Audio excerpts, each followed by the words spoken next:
আমরা কিন্তু দেখেছি যে 2006 সালে শান্তিতে নোবেল পুরস্কার পেয়েছেন ডক্টর মোহাম্মদ ইউনূস, তারপরে আরো 20 বছর পেরেছে।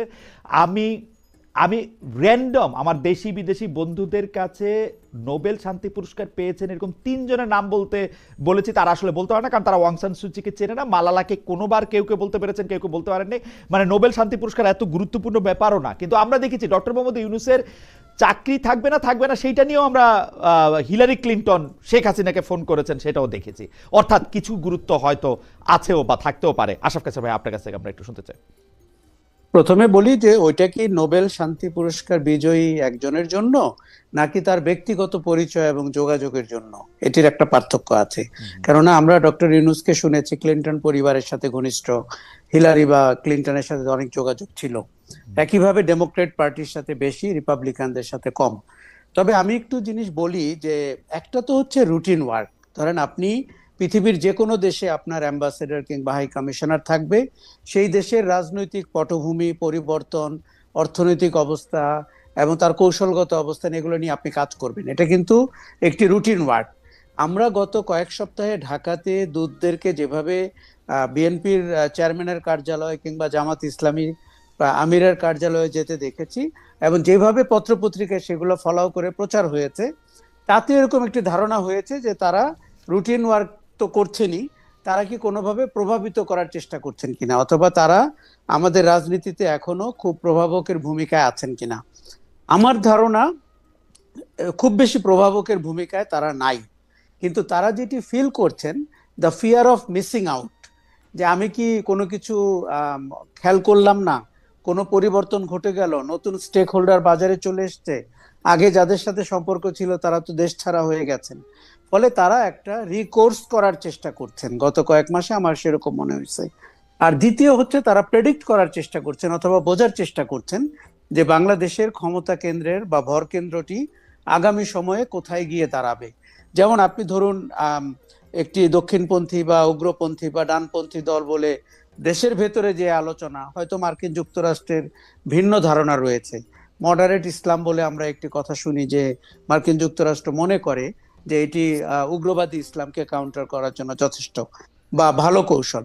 একইভাবে তারা ধরেন 17 বছর পরে নির্বাচন হচ্ছে, বা 3টে নির্বাচন প্রশ্নবিদ্ধ ছিল, কাজেই নতুন নির্বাচনে কারা বিজয়ী হয়ে আসতে পারেন, তাদের হাত দিয়ে বাংলাদেশের পলিসিগুলো কিভাবে তৈরি হবে, এটি বোঝা কিন্তু তাদের একটি রুটিন ওয়ার্কের মধ্যেই পড়ে। আর একটা হচ্ছে যে নতুন যে তরুণরা বাজারে কিন্তু এসেছেন। আশরাফ কাছে ভাই, আপনি যদি যে পয়েন্টটা আসলে আশরাফ ভাই তুললেন ওইটাও যদি আপনি একটু অ্যাড্রেস করতেন, নিশ্চয়ই করবেন, তাও আমি একটু আপনাকে মনে করাই দিয়ে রাখি। মার্কিন যুক্তরাষ্ট্রের লাভটা কি? আফগানিস্তানের ক্ষেত্রে না এলে খনিজ সম্পদ বা অন্যান্য অর্থনৈতিক, মানে বাংলাদেশে যে ধরনের সরকারে আসুক, আমি দুইটা দিক থেকে এটা প্রশ্ন করি। বাংলাদেশে কি জামায়াতে ইসলামী কখনো বলছে যে ওরা সরকারে আসলে মার্কিন যুক্তরাষ্ট্রের সাথে তারা সম্পর্ক নষ্ট করবে বা সম্পর্ক করবে না, ওই গার্মেন্টস ফ্যাক্টরিতে তারা মেয়েদের কাজ করতে দিবে না? তো জীবনে বলে নাই। বিএনপি কি বলছে? না আওয়ামী লীগ বলতো। তো ওদের তো যেই থাকুক, মানে ওদের তো অসুবিধা নাই, এবং ওরা কেয়ার ক্যান করবে। মানে আমি আসাদ ভাইয়ের ওই পয়েন্টটা যদি আপনি একটু দেখতেন। আচ্ছা, আমি বলি প্রথম কথা যে বাংলাদেশের যেই সরকারই আসুক, আমার ধারণা অতীতেও যায়নি, আগামীতেও যাবে না, মার্কিন যুক্তরাষ্ট্রের বিরোধী কোনো অবস্থানে যাবে, সেটি কিন্তু তাদের হেডেক না। তাদের হেডেক হতে পারে এমন যে তাদের পলিসিতে মার্কিন যুক্তরাষ্ট্রের পক্ষের পলিসি, কারণ মার্কিন যুক্তরাষ্ট্রকে ইদানিং যেভাবে সরাসরি কথা বলতে দেখছি ট্যারিফ নিয়ে, অর্থনৈতিক লেনদেন নিয়ে, বাণিজ্য বৈষম্য কি করে কমিয়ে আনা যায়। আপনি খালেদ খেয়াল করবেন যে সয়াবিন তেল অথবা সয়াবিন এবং আমাদের যে ভুট্টা, সেটি আমদানি করে বাংলাদেশে মার্কিন যুক্তরাষ্ট্র ব্যবসায়ীদেরকে 5জন বা 6জন শীর্ষস্থানীয় ব্যবসায়ীকে খুবই গুরুত্বের সাথে নিচ্ছে। অথবা আপনি ভাসমান তেলের যদি কন্টেনারের ব্যবসাটা দেখেন, কাজেই মার্কিন যুক্তরাষ্ট্র এলএনজি, মার্কিন যুক্তরাষ্ট্র এখানে খুব ভালো মাপের একটি অর্থনৈতিক লেনদেনের জায়গা খুঁজে পেয়েছে। আচ্ছা, দ্বিতীয় হচ্ছে আমি কিন্তু দ্বিমত করি এই অর্থে যে ভারত এবং চায়নার সাথে মার্কিন যুক্তরাষ্ট্র, বিশেষ করে চায়নার সাথে মার্কিন যুক্তরাষ্ট্রের যে একটি নাজুক সম্পর্ক আছে, সেই জায়গাটিতে বাংলাদেশের মতো একটি দেশ কিংবা ভারত কোন জায়গায় দাঁড়ালো, সেটি আমার ধারণা তাদের কিছুটা কৌশলগতভাবে গুরুত্বপূর্ণ। ধরুন আপনি আমাদের যে রাষ্ট্রদূত জয়েন করেছেন, তিনি প্রথমেই বললেন যে বাংলাদেশকে উনি বোঝানোর চেষ্টা করবেন যে চীনের সাথে অতি ঘনিষ্ঠতা বাংলাদেশের জন্য কতটা খারাপ কিংবা ভালো হতে পারে। এই যে ব্যাপারগুলো তারা সরাসরি অ্যাড্রেস করছেন। আরেকটা জিনিস আপনি খেয়াল করেছেন কিনা, চায়না কিন্তু অতীতে কখনো আমাদের অবকাঠামোর বাইরে উন্নয়নের অংশীদার হিসাবে রোল প্লে করা ছাড়া গণতান্ত্রিক রূপান্তরে কোনো কথা বলতো না। ইদানিং কিন্তু তারা গণতান্ত্রিক রূপান্তর নিয়ে কথা বলে, তারা নির্বাচিত সরকার কিংবা অন্তর্বর্তী সরকারের সাথে কিভাবে কাজ করবে কথা বলে। এবং আপনি খেয়াল করবেন যে তিস্তা ব্যারেজের মতো বা তিস্তা প্রকল্প নিয়ে তারা প্রোঅ্যাক্টিভলি কথা বলছে। সেক্ষেত্রে আমার মনে হচ্ছে যে বাংলাদেশের একটা গুরুত্ব বাড়ছে। আমি বলবো না তাতে করে আমেরিকা বা পশ্চিমা বিশ্বের ঘুম হচ্ছে না। আসলে এইটা যদি ওই সাইড থেকেও একটু বলেন, আমরা যদি ধইরা নেই যে আসলে মার্কিন যুক্তরাষ্ট্রের মানে আমি মার্কিন যুক্তরাষ্ট্রের অবস্থানটা যেটা বুঝি, প্রথমে আমি যেটা বুঝি যে ওরা দুই পক্ষের সাথেই কথা বলে, জামাতের এখানে যদি পক্ষ জামাত বিএনপি দুইটাই হয়, দুইটার সঙ্গে সমানে কথা বলতেছে। কিন্তু আমাদের রাজনীতিবিদরা মার্কিন যুক্তরাষ্ট্রের কে এত বেশি গুরুত্ব কেন দিচ্ছেন? আমরা ভারতীয় আধিপত্যবাদের বিরুদ্ধে কথা বলছি, কিন্তু সেভাবে সরব হতে দেখছি না। কিন্তু আমরা মার্কিন আধিপত্যবাদের যদি থাকে সেইটার এগেনস্টে রাজনীতিবিদরা কিন্তু কিছু বলেন না। মানে আসাদ ভাই ঠিকই বলছেন, আমরা কয়েকজন বিশ্লেষক, কয়েকজন টকশোর লোকজন এগুলি নিয়ে কথাবার্তা বলি, তারা কিন্তু মার্কিন যুক্তরাষ্ট্রের সাথে সম্পর্কটা এরকম খারাপ করতে চান না, বা তারা ভালোই চান।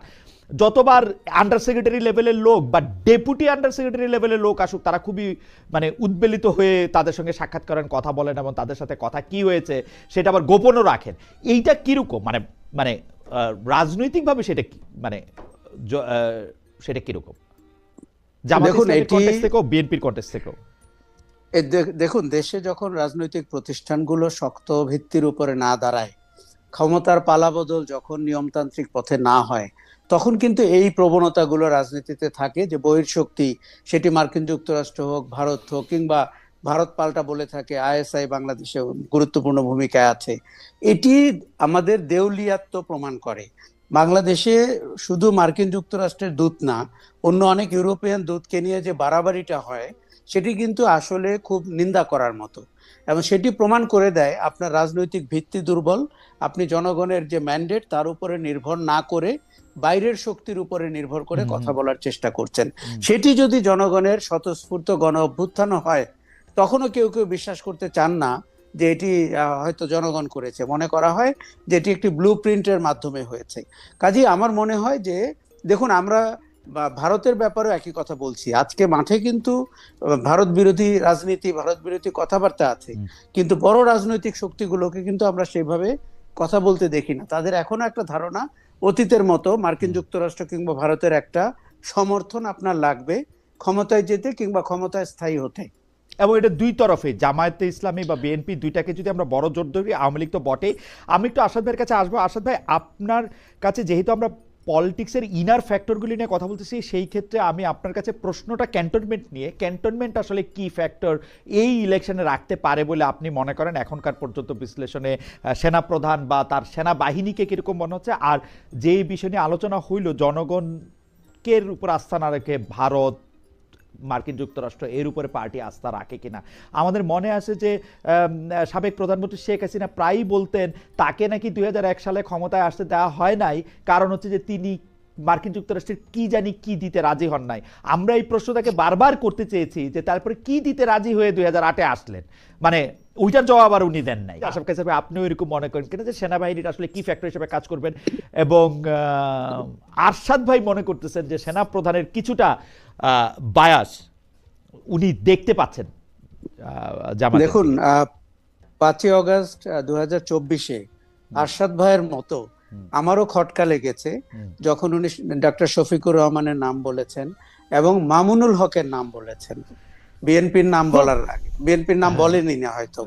কাজেই ওনার টপ অফ মাইন্ড আমরা বলে থাকি কমিউনিকেশনের ভাষায়, ডক্টর শফিকুর রহমান এবং মামুনুল হক ছিলেন। দেখুন, আমরা বাংলাদেশে 3-4 দশক ধরে সেনাবাহিনীর ভেতরে এক ধরনের ইসলামাইজেশনের গন্ধ বা প্রবণতা দেখতে পাচ্ছি। এইটি থেকে জেনারেল ওয়াকার ভিন্ন এর প্রমাণ এখনো আমরা পাইনি। কাজেই বরঞ্চ উল্টোটা পেয়েছি যে হয়তো ইসলামী দলগুলোর সাথে বা বিশেষ করে জামাতি ইসলামী বা হেফাজতে ইসলামের কোনো অংশের সাথে তার যোগাযোগ হয়েছে। নাহলে 2 ঘন্টার মধ্যে শেখ হাসিনা দেশ ছেড়ে পালিয়ে যাওয়ার 2 ঘন্টার মধ্যে তার top of mind Shafiqur Rahman এবং মামুনুল হক না, হয় না। এটা কি একটা হইতে আচ্ছা। পারে? এটা কি একটা হইতে পারে আশা ভাই? আমি এমনি জানার জন্য বলতেছি, এটা কি একটা হইতে পারে গোয়েন্দারা, সেনা গোয়েন্দারা বা প্রতিরক্ষা গোয়েন্দা যারা ডিজিএফআই বলে আমরা যাদেরকে চিনি, তাদের যে রিপোর্ট আসতেছিল তাতে বোঝা যাচ্ছিল যে মাঠে যারা আছেন, মানে যারা মাঠের মধ্যে ওই আন্দোলনের নেতৃত্ব দিচ্ছেন বা আন্দোলনে পার্টিসিপেট করতেছেন, তাদের বড় অংশ জামাতে ইসলামী আর মামুনুল হকের অনুসারী লোকজন। সেই জন্য উনাদেরকে, মাঠের লোকজনকে ঠান্ডা করার জন্য ওনার তাদের নাম বলা উচিত, দরকার ছিল। এটি কিন্তু হতে পারে, এবং বরং হলে আমি খুশি হব। গোয়েন্দাদের প্রতি আমার আস্থা বাড়বে, কারণ গোয়েন্দারা যদি সত্যি মাঠের রিপোর্ট এভাবে দিয়ে থাকে, হয়তো শেখ হাসিনার কাছেও দিয়েছিল, যে কারণে উনি রাজাকারদের কথা উল্লেখ করেছিলেন, হয়তো সেনা প্রধানের কাছেও রয়েছে, এবং হয়তো দ্রুত জামাত ইসলামীকে নিষিদ্ধ করেছিলেন 1 তারিখে, আসলে মানে মনে আছে ঘটনার 72 ঘন্টা আগে। জি। কাজেই জনগণকে নিবৃত্ত করা যেহেতু ওয়াকারুজ্জামানের প্রধান কাজ ছিল, উনি হয়তো ওই নেতৃত্বের নাম বলেছেন, যেটি শুনলে তার মাঠের কর্মীরা নিবৃত্ত হতে পারেন। আরেকটা জিনিস হচ্ছে যে বাংলাদেশ সেনাবাহিনীর ভেতরে একটা ইসলামাইজেশনের কিন্তু আপনার আছে অনেক বছর ধরে। আপনি টপ ব্রাসের অফিসারদের দেখবেন, তাদের জীবনযাপন, তাদের মানে রেজিমেন্টের কার্যক্রমের ভেতরে দেখবেন। দ্বিতীয় ঘটনা, খালেদ, আপনার মৌলিক প্রশ্নটাতে আসি, যে দেখুন আপনি মার্কিন যুক্তরাষ্ট্র, ভারত এই ধরনের বিদেশি শক্তির নাম বলছিলেন। আমি বললাম যে বাংলাদেশের রাজনীতি যেহেতু প্রাতিষ্ঠানিকভাবে দুর্বল এবং নেতৃত্ব যেহেতু দারুণভাবে সুগঠিত না, ওই জন্য তারা বিদেশি শক্তির আস্থা পেতে চায় কিংবা সহযোগিতা পেতে চায় ক্ষমতায় যেতে। এটি আমাদের শেখ হাসিনা গ্যাস দেয়নি বলে তাকে 2001-এ আসতে দেওয়া হয় না, এই জাতীয় অনেক কথা আমরা শুনেছি। সেনাবাহিনী কিন্তু একটা প্রভাবক হিসাবে, একটা গুরুত্বপূর্ণ ফ্যাক্টর হিসাবে আমাদের রাজনীতি এবং পরিবর্তনের সাথে কিন্তু যুক্ত, কখনো প্রত্যক্ষভাবে, কখনো সেমি প্রত্যক্ষভাবে, কখনো পরোক্ষভাবে। আর তৃতীয় যেটি হয়েছে, বাংলাদেশ সেনাবাহিনী কিন্তু ব্যবসায়িকভাবে অত্যন্ত মানে বৃহৎ আকারের একটি গোষ্ঠী। মানে আপনি সামরিক বাহিনীকে যদি এখন সেনা কল্যাণ সংস্থার ব্যবসা দিয়ে দেখেন, অথবা অবকাঠামো নির্মাণে যদি দেখেন, আপনি দেখুন অন্তর্বর্তী সরকারের কি কোনো দায় পড়েছিল গতকালকে বলার যে ভারতীয় অর্থনৈতিক অঞ্চলকে দেওয়া হবে সামরিক যন্ত্রাগার তৈরি করার, অর্থনৈতিক অঞ্চল করা, অথবা তাদের হাতে যে পরিমাণ শিক্ষালয় দেওয়া হয়েছে, বিশ্ববিদ্যালয় দেওয়া হয়েছে, এবং যেই ধরনের আমি প্রায় মজা করে বলে থাকি যে তারা তেল থেকে সিমেন্ট পর্যন্ত সেনা কল্যাণের যে রেঞ্জ অফ প্রোডাক্ট, এবং এই জায়গাগুলোতে তাদের আমার মনে হয়েছে যে আমাদের রাজনীতিতে সেনাবাহিনী প্রত্যক্ষ কিংবা পরোক্ষভাবে একটা ব্যাপারকে আপনাকে জানতে চাইতে পারি যে আমরা কিন্তু অনেক সময় দেখেছি যে বাংলাদেশের মতো দেশ যেখানে কনজিউমার বেশি, কিন্তু যারা আসলে এই নিত্য প্রয়োজনীয় জিনিসগুলো আমদানি করেন বা বাজার নিয়ন্ত্রণ করেন, সেই সিন্ডিকেটের সংখ্যা কম। অনেক সময় কিন্তু সরকার সেই সিন্ডিকেটটা ভাঙার জন্যই আসলে অংশ নেয়, সেটা কখনো টিসিবি নাম দেয়া, কখনো এটা নাম দেয়া। এটা যদি সেনাবাহিনী করে, আমাদের এত অসুবিধাটা কি? সেনাবাহিনী তো সরকার একটা পার্ট, সেনাবাহিনীতে যারা সার্ভ করছে তারা তো আমাদেরই ভাই বোন, প্রবলেম কি? একটু আসামের কাছে একটু শুনি, আসাদ ভাইও উসকুস করতেছেন এটা বলার জন্য। আমি প্রথমত বলি, আমি জানি যে সেনাবাহিনীর প্রতি দেশের মানুষের একটা ভরসা জায়গা আছে। আপনি জানেন জগন্নাথ বিশ্ববিদ্যালয়ে নতুন ক্যাম্পাস হবে, ছাত্ররা আন্দোলন করেছে সেনাবাহিনীকে যেন কনস্ট্রাকশনের দায়িত্ব দেওয়া হয়। আপনার ঢাকা শহরে 300 ফিটের রাস্তা তারা করেছেন, পদ্মা সেতুর অ্যাপ্রোচ রোড তারা করেছেন। তাদের প্রতি তাদের একটা নির্দিষ্ট সময়ে কাজ হবে, অনেকগুলো ফ্লাইওভার নির্দিষ্ট সময়ে কাজ হবে, এরকম একটি ভরসা, যেহেতু অন্য অনেক প্রতিষ্ঠানের উপর আস্থা নাই। কিন্তু দুর্নীতির মাত্রা তাদের কম কি বেশি, বা তারা যখন আপনার ডাল ভাত কর্মসূচি করেছিল বিডিআর, কিংবা আপনি যখন তাকে অন্যান্য জিনিস আমদানি করতে দেন, সেইখানে তাদের দুর্নীতির মাত্রা নিয়ে কিন্তু আমরা কখনো নিরপেক্ষ রিপোর্ট করতে পারি না। আমরা প্রাইভেট সেক্টর নিয়ে যত কথা বলতে পারি, আমরা তো তার পরীক্ষাই করতে পারি না, সেনাবাহিনী আমাদেরকে অডিট করতেই দেয় না। ঠিকই বলছেন। আমার মনে আছে যে বিবিসি বাংলা অনেক বছর আগে এরকম একটা উদ্যোগ নিয়েও পথের মাঝে হয়তো তাদের ধারাবাহিক প্রতিবেদন আমি মনে হয়েছে বন্ধ হয়ে গেছিল, যে বাংলাদেশ সেনাবাহিনীর ব্যবসায়িক কার্যক্রম এবং তার গুড গভর্নেন্সের জায়গাটি কি, এরকম একটি নাজুক জায়গায় বিবিসি বাংলা চেষ্টা করেছিল। আপনি যদি পাকিস্তান বা ইন্দোনেশিয়ার সেনাবাহিনীর দিকে তাকান, আমাদের বোধহয় ওই দিকে জার্নি যাওয়ার একটা প্রবণতা তৈরি হয়েছে। ওকে, আমরা পরবর্তী প্রসঙ্গে আসার আগে আসাদ ভাইয়ের কাছ থেকে এই প্রসঙ্গে একটু শুনবো, যেহেতু আসাদ ভাই একটু এটা বলতে চাচ্ছেন। আমাদের একজন দর্শক, ওনার নাম মোহাম্মদ শিবলু 6010, উনি বলছেন, খালেদ ভাই এবার ইলেকশনের আগে বেক্সিমকো থেকে কত খেলেন? দর্শক বারবার লিখছেন, খালেদ ভাই আপনি মুসলিম হলে জামাতি ওনার নাম এডুকেটর ম্যান 2263, উনি বারবার লিখছেন, একটা বক্তব্য বারবার লিখছেন বলে অন্যদের বক্তব্য আমি পড়তেই পারছি না, ওনার অনেকবার এটি বলতে হচ্ছে। সেটি হচ্ছে, খালেদ ভাই আপনি মুসলিম হলে জামাতে ইসলামীতে যোগ দেন। Thank you. আরেকজন লিখছেন, খালেদ ভাই আপনাকে কেউ ভালো প্রশ্ন দিলে সেই কমেন্ট না পড়ে কে আপনাকে গুঁতো দিল সেই কমেন্ট পড়েন 99% সময়। এই সাইকোলজি কেন জানেন? আমরা তো বুঝি ওইসব কমেন্ট আপনার অ্যাটেনশন পাইতে লেখে মানুষ, কারণ আপনি ওইটাই পড়েন। Thank you. আমি একটু আসাদ ভাই আপনার কাছে একটু সরি আসাদ ভাইয়ের কাছ থেকে তো আমরা শুনলাম, আমরা একটু আশরাফ কাশার ভাইয়ের কাছে একটু শুনতে চাই যে আশরাফ কাশার ভাই আপনি এনসিপি জামায়াত জোটে যোগদান করার পর, এটার একটা সাংঘাতিক সমালোচনা করার পর বেশিরভাগ মানুষ আপনাকে বিএনপি হিসেবে চিহ্নিত করছেন। অনেকেই বলছেন তারেক সাহেবের সাথে আপনার মনে মনে বা গোপনে প্রকাশ্যে নানা ধরনের কথাও হয়েছে, কারণ আপনাকে কফি খাইতে দেখা গেছে তারেক সাহেবের সঙ্গে, এবং আপনি আসলে খুবই বিএনপির লোক। এখন আমাদের প্রশ্ন, আপনাকে বিএনপির লোক ধরে নিয়ে সেইটার প্রশ্ন হচ্ছে যে আপনি জামায়াতের সঙ্গে এনসিপির যাওয়াটা পছন্দ করেন নাই, আপনি কিভাবে বিএনপির জামায়াতের সঙ্গে যাওয়াটা পছন্দ করছিলেন?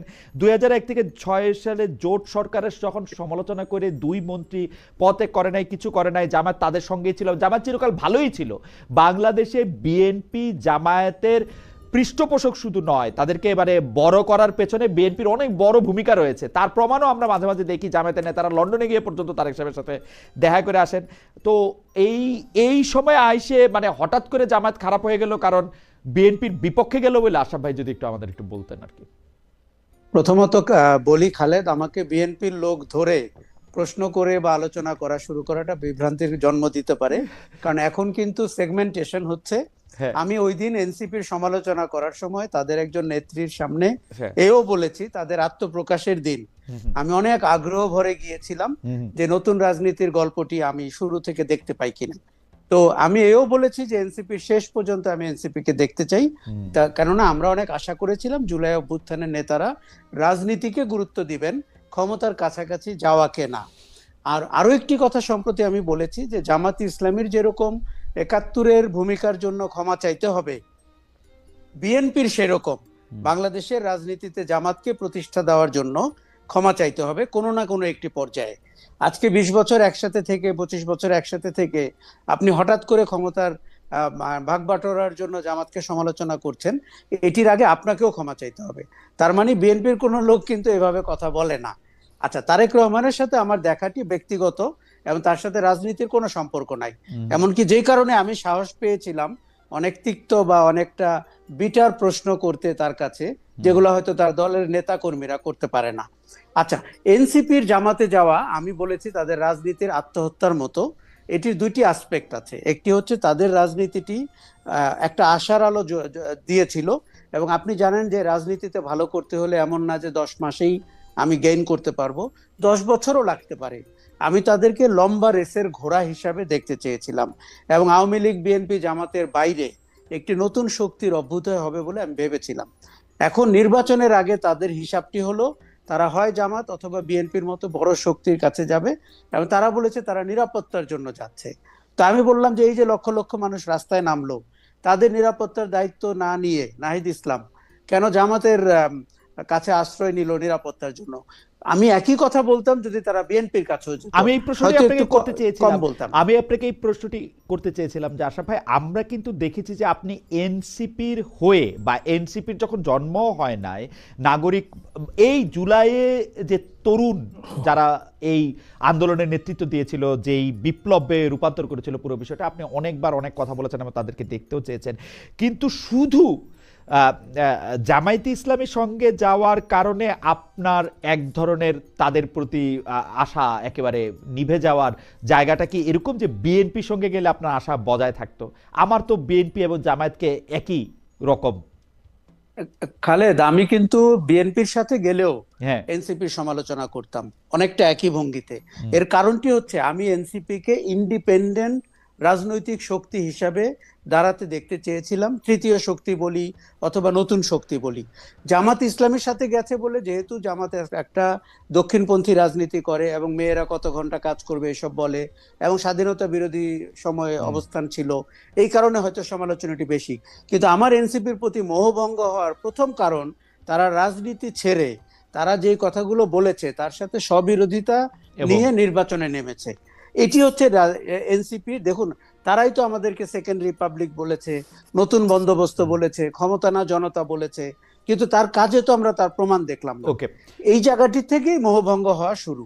আশা না ভাই, সেটাই আশা ভাই আমাদের একজন দর্শক, আসাদ ভাই এটা একটু শুরু করেছেন, আমাদের একজন দর্শক মানে কয়েকজন দর্শক, আপনি যে বলাটা শুরু করেছিলেন মানে মিলিটারি এবং ইসলামাইজেশন, সেই ইসলামাইজেশনকে আপনি নেগেটিভ করে বলেছেন কিনা সেটার একটু ব্যাখ্যা দাবি করেন।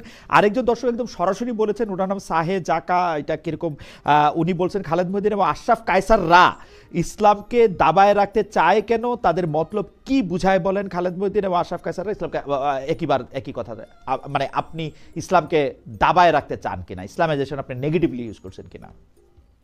আমি মোটেই নেগেটিভলি ইউজ করি নাই, আমি একটা ক্যারেক্টারিস্টিক বোঝানোর জন্য বলেছি।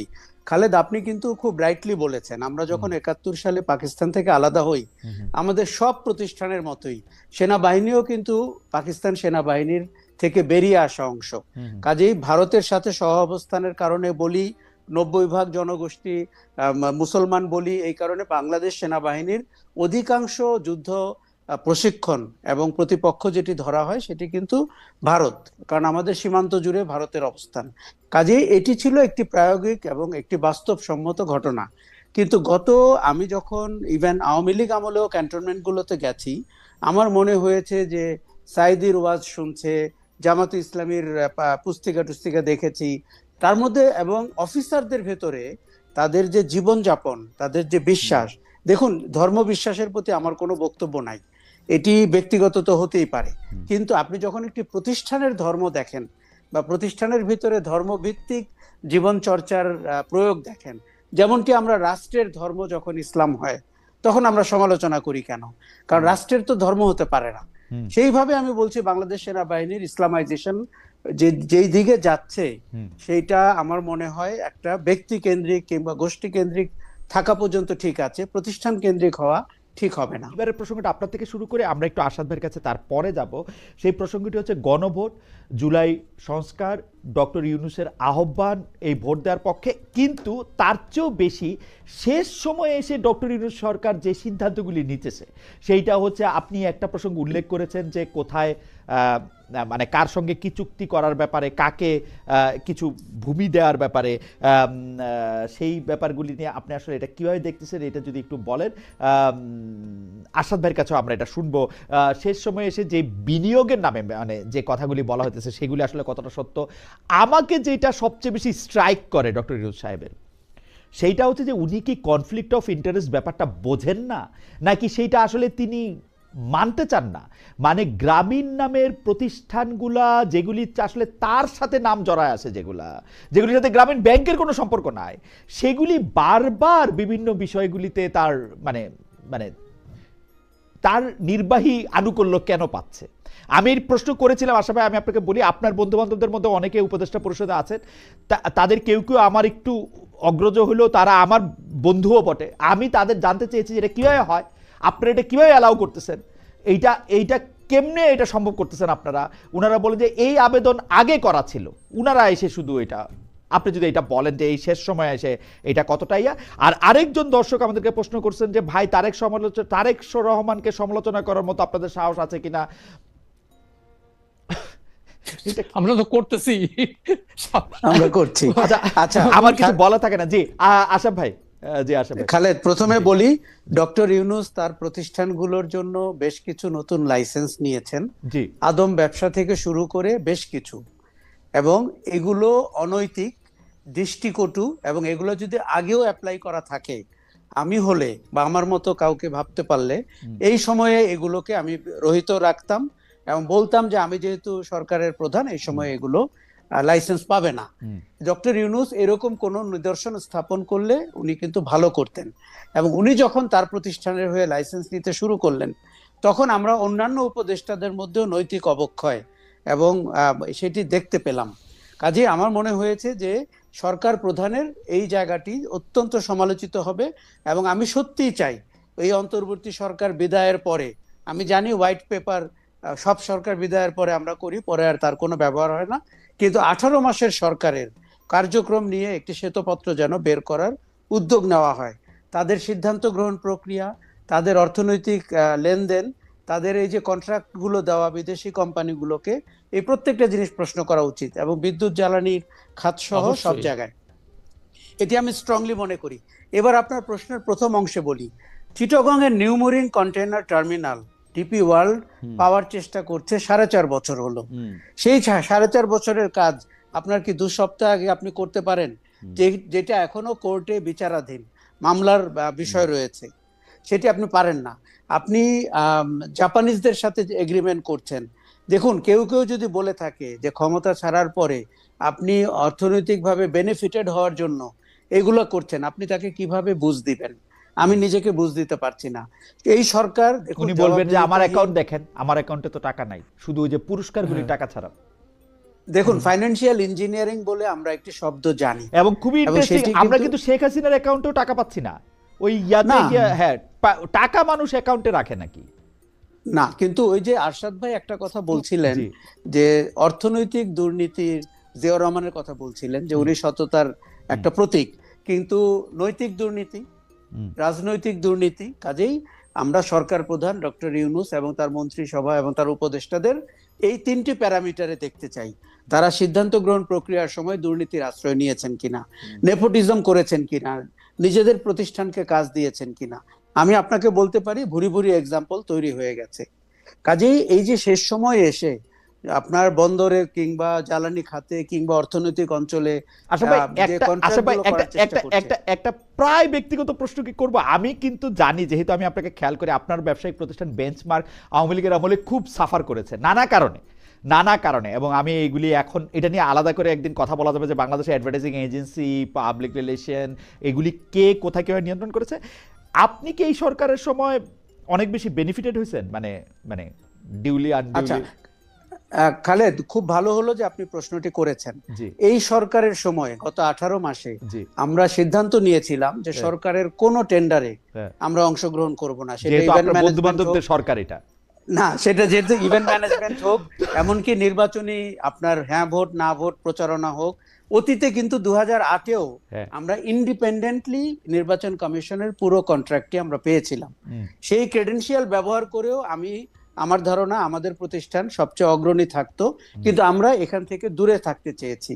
আমাকে অনেকেই বলেছেন, আপনি যে বন্ধুদের রেফারেন্স দিচ্ছেন, কিন্তু আমরা বলেছি যে আগামীতে কোনো একদিন নিশ্চয়ই এই প্রশ্নের মুখে পড়তে হবে যে জুলাই অভ্যুত্থান পরবর্তী সরকার এটি করেছে কিনা। আমরা প্রথমত যে রাজনৈতিক সরকারের সাথে ব্যবসা করার পক্ষপাতী না, কেননা ওখানে দেখা যায় যে আওয়ামী লীগ আমলে যেটি হয়েছিল, আমাকে বলেছিল যে আপনি 6 দিয়ে গুণ করে নিয়ে আসেন আপনার বিডিং ডকুমেন্টটা, তো একটি হচ্ছে আপনার, 5টি হচ্ছে আমাদের।